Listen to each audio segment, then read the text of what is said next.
monde végétal, il y a entre 15 et 20 familles qui ont dans leur sein des plantes cristées. Et je vais essayer de vous montrer tout en image le processus de la création de ces crustaceans. Dans la famille des cactacées, la plupart des espèces cristées de petit volume ont été créées par l'homme. Et ces crustaceans dans les familles végétales, pour leur formation, ont toutes un critère commun. Et pour analyser et en comprendre le processus, je vous amène sur le plateau d'Holobrac. Ce plateau est une immense caldeira qui date de la Pangée, où l'on trouve de très nombreux petits lacs, qui ne sont que des cratères volcaniques remplis d'eau. Et celui-ci est typique, sa profondeur et son diamètre sont pratiquement identiques. Le centre de ce plateau est composé de basalte, roches volcaniques, et en périphérie, la plupart des roches sont composées de grès. Et au fil des siècles, elles ont été recouvertes par des forêts, qui ont été supprimées par l'homme pour se chauffer. Et l'ensemble a laissé un sol essentiellement composé d'humus, pratiquement sans argile, ce qui donne un sol riche mais très souple, mais exposé et très sensible aux périodes de sécheresse. Les zones les plus arides sont colonisées par les plantes succulentes, comme ces sédums rupestres, et il y a d'autres espèces de sédums. Et ici, le taraxacum commun, appelé communément pissenlit. Cette espèce a très grosses racines faisant des réserves de sucre pour passer l'hiver et les courtes périodes de sécheresse. Dans ces prairies, à perte de vue, elle prospère par millions. Et je n'ai jamais trouvé dans cet ensemble une plante cristée.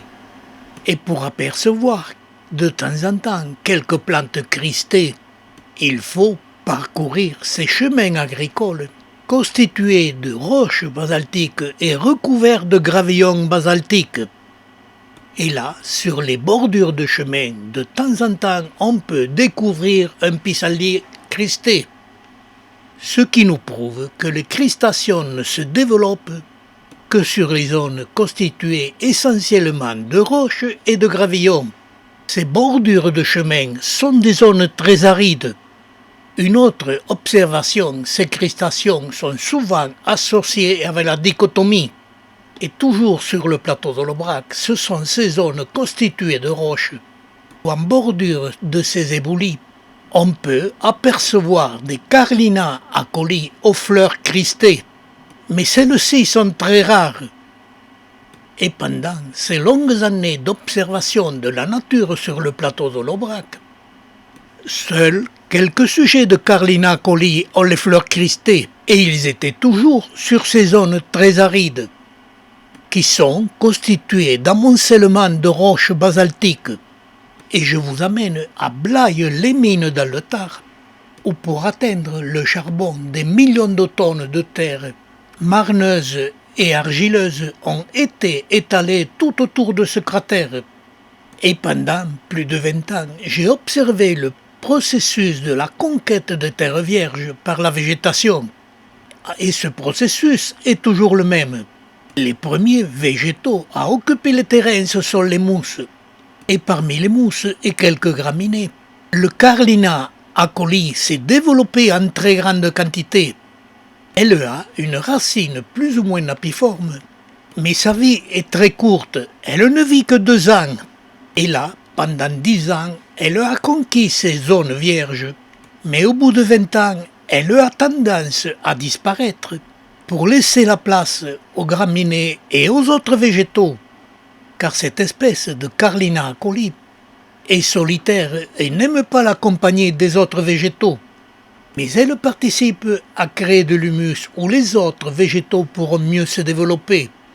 Et là, j'ai remarqué que sur ces milliers de pieds que j'ai vus dans cette zone, je n'ai pas vu une seule crustation. Ce qui me fait dire que les fleurs cristées de cette espèce ne se développent que sur les zones rocheuses et très arides.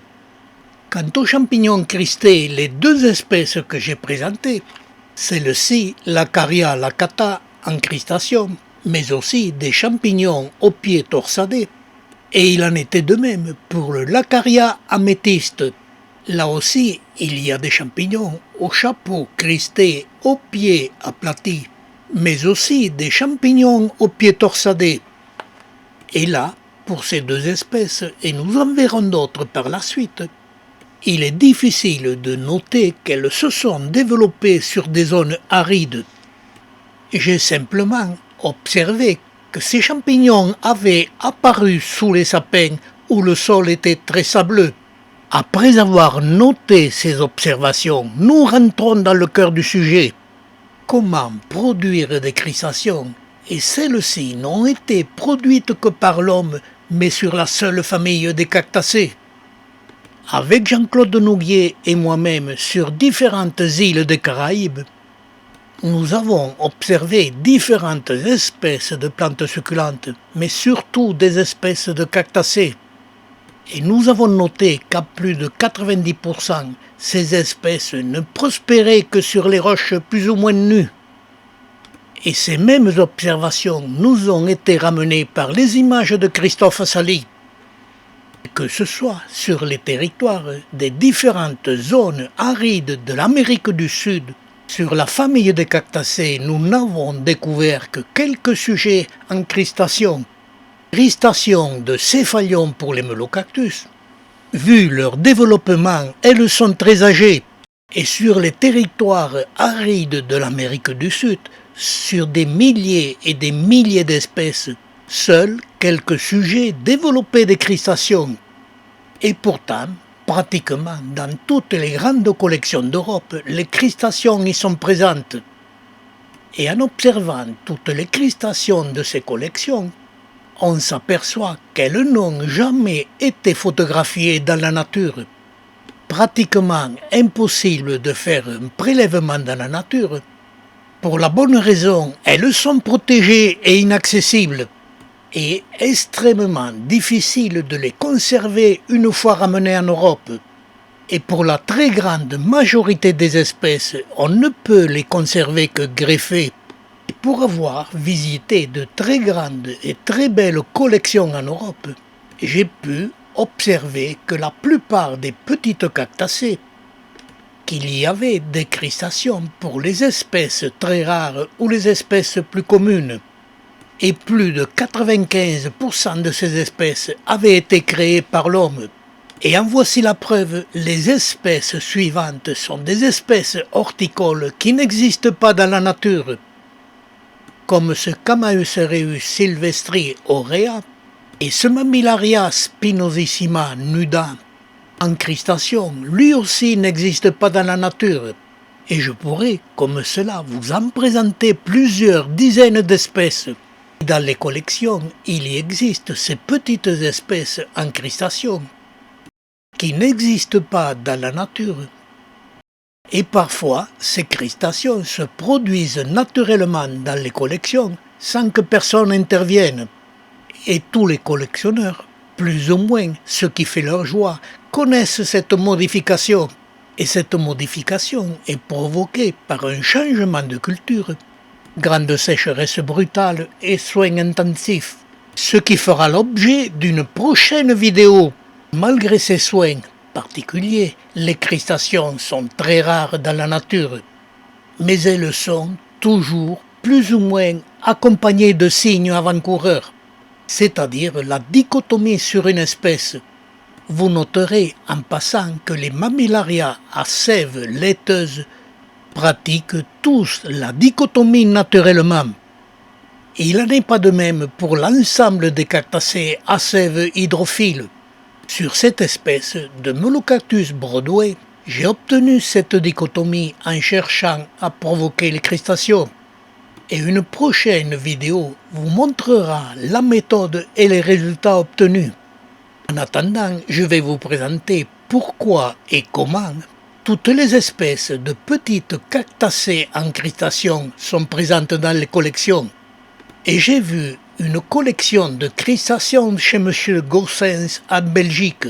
Près de 200 espèces de crustaceans sur les petites cactacées. Les champions de production de ces crustaceans sont les Belges et les Hollandais. et la plupart des résultats ont été obtenus par des amateurs et des professionnels. Dans les années 1970, époque de grande découverte de nouvelles espèces, dès que celles-ci étaient introduites en Europe, elles sont greffées, mais sur une seule espèce, le Myrtillocactus géométrisant. Greffé en très grand sujet pour en accélérer le développement, et greffé sur des porte-greffes plus petits pour assurer la multiplication rapide de ces découvertes de nouvelles espèces de cactacées. Pour les diffuser dans les collections, leur grand nombre en fera la protection. Par la suite, ces très grands porte-greffes ont été nourris à l'engrais et très arrosés pour en faire des plantes gavées comme des oies à la limite de l'explosion.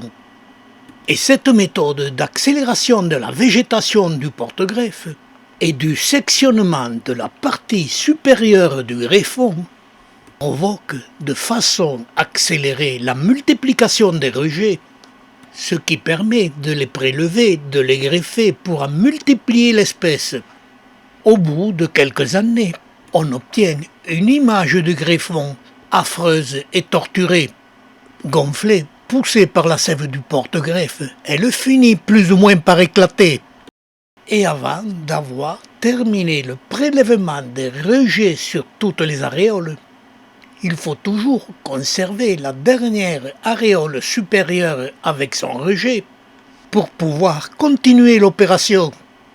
L'éclatement de ce greffon nous indique la pression qu'il y a à l'intérieur de la plante.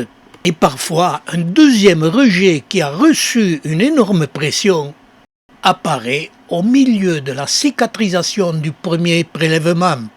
Et je vous montre la section de ce rejet qui vient d'être prélevé.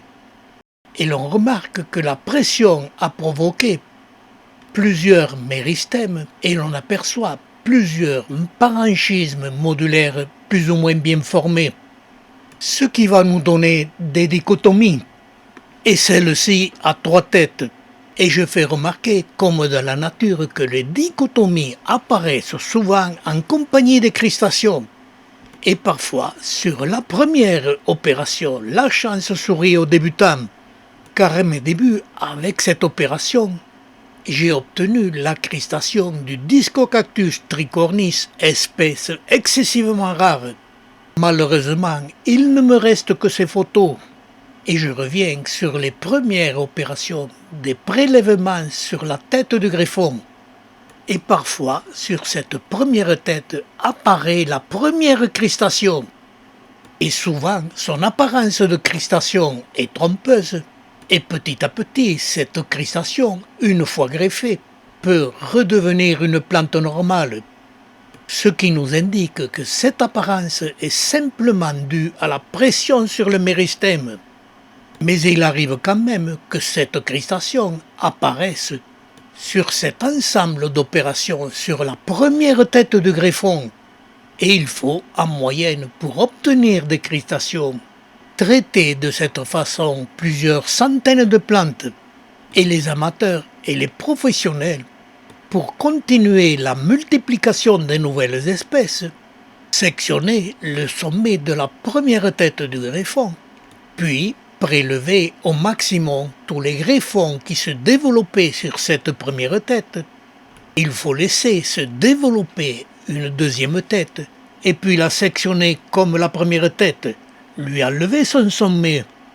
Et très souvent, sur cette deuxième tête apparaîtra un nouveau rejet avec un très grand nombre de têtes. Et je remontre cette image de section où la pression a provoqué un très grand nombre de méristèmes soumis à une très grande pression. Et sur cet ensemble de têtes, on peut apercevoir des têtes normales, des dichotomies et des crustations. Mais il faudra attendre qu'elles soient complètement développées pour pouvoir prélever pour les greffer les têtes normales et les têtes cristées.